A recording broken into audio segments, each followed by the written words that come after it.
ఇప్పుడు ఉన్న రాజధాని ఒకటి దాని స్టేటస్ ఏంటో కరెక్ట్గా చెప్పలేకపోతున్నారు. దాన్ని కరెక్ట్గా నిర్ధారణ చేసి ఉన్న ఒక్క రాజధాని అయినా మనకు సెట్ చేయలేకపోతున్నారు.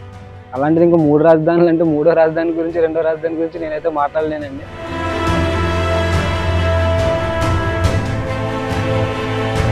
మాకైతే రోడ్లు అసలు లేవండి. ఏదన్నా మా ఊరికి ఏదన్నా ఏం కావాలన్నా పక్కన భీమవరం కానీ, గణపురం కానీ, ఆకివీడు కానీ వెళ్ళాలండి. అలా వెళ్ళాలంటే రోడ్లు సరిగ్గా లేవండి.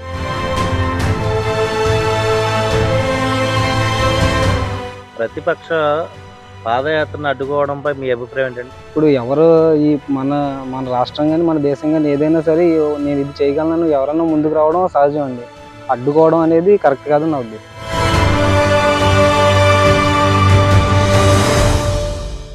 జగన్ పరిపాలనపై మా అభిప్రాయం అయితే జగన్ ఏ ఒక్క విషయాన్ని 4 సంవత్సరాలు పెట్టి అభివృద్ధి ఎక్కడా చెందలేదు. ఈ సంక్షేమ పథకాలు అంటున్నారు కానీ సంక్షేమ పథకాల వల్ల అంతా 100కి 80% ఇస్తానంటున్నాడు కానీ 20% కూడా అందుకోలేదు. ఉట్టి అడ్వాండింగ్ బటన్ నొక్కుతాను. ఈ రోజుని బటన్ నొక్కాడు, ఫస్ట్ తారీఖు నొక్కాడు. ఈ రోజుకి వచ్చి ఇప్పటికీ ఎవరికి బ్యాంకులకు వెళ్ళిన డబ్బులు లేవు.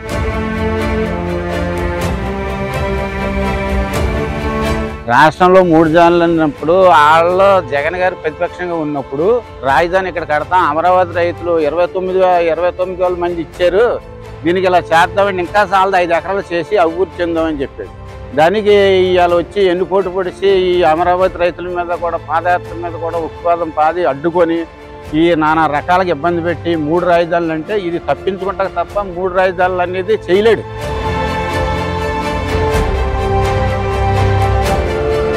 అది పోలవరం ప్రాజెక్ట్ ఉంది, ఆ కాంట్రాక్ట్ తీసేసి ఈ కాంట్రాక్ట్ ఇంకోటి అన్నాడు. ఇప్పుడు లేదు. ఆ పోలవరం పొలాలు ఇచ్చిన వాళ్ళు వాళ్ళకి ఇప్పుడు డబ్బు ఇవ్వలేదు. దాని మీద ఎవరు నమ్ముతారండి? మాటలు ఎవరు నమ్మరు.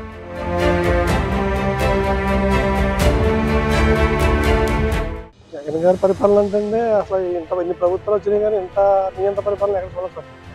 ఎందుకంటే ప్రతిదీ ఇప్పుడు ఏదైనా సమస్య వచ్చినా సమస్యని ఇచ్చేవాడిని కూడా గుద్దు నొక్కేస్తున్నారు, చెప్పనివ్వట్లేదు. అది కరెక్ట్ పద్ధతి కాదు సార్.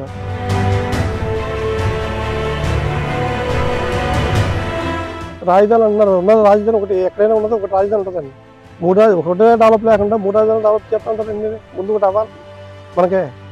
ఆ డెవలప్ లేకుండా 3 రాజధానులు అంటే అది కరెక్ట్ కాదండి.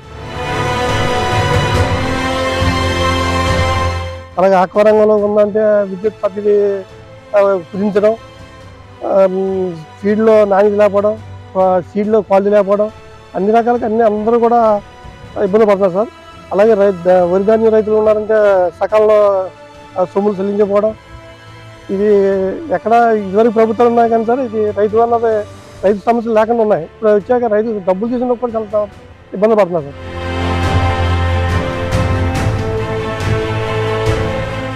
జగన్ పరిపాలన చాలా వరస్ట్గా ఉందండి. పరిపాలన అంటే ఏం లేదు అసలు. ఎలాగైనా అనవసరమైన పథకాలు ఇవి పెట్టి చాలా ఇబ్బందికరంగా ఉంది. రోడ్ల పరిస్థితి ఎలా ఉందండి?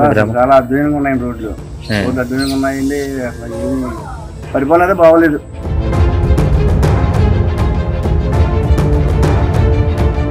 ఆక్వాకల్చర్ అంటే వైరస్ అవి చాలా అద్భుతంగా ఉందండి. పరిస్థితి బాగోలేదు. ఆంధ్రప్రదేశ్ కూడా మేత రేట్లు, మందుల రేట్లు బాగా పెరిగిపోయినాయి. కూడా చాలా అర్జన పరిస్థితులు ఉన్నారు రైతులు.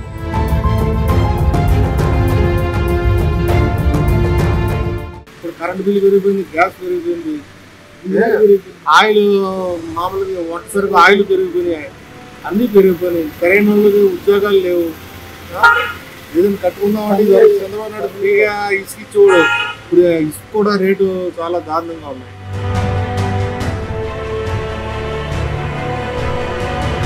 ఏం చేశాడంటే రేట్లు పెంచేసాడు. ఆ బ్రాండ్ రేటు అర్థం కావట్లేదు.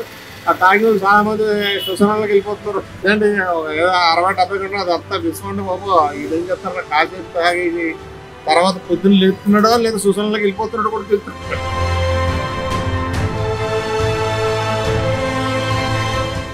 ప్రభుత్వం చాలా వెనక్కి వెళ్ళిపోయిందండి. అమరావతి అదే డెవలప్ చేస్తా అన్నాడు, అది కాదు ఇప్పుడు 3 రాజధానులు అన్నాడు. ఎంత ఓటమి కింద మాట్లాడుతున్నాడు, కరెక్ట్ ఏం కాదు.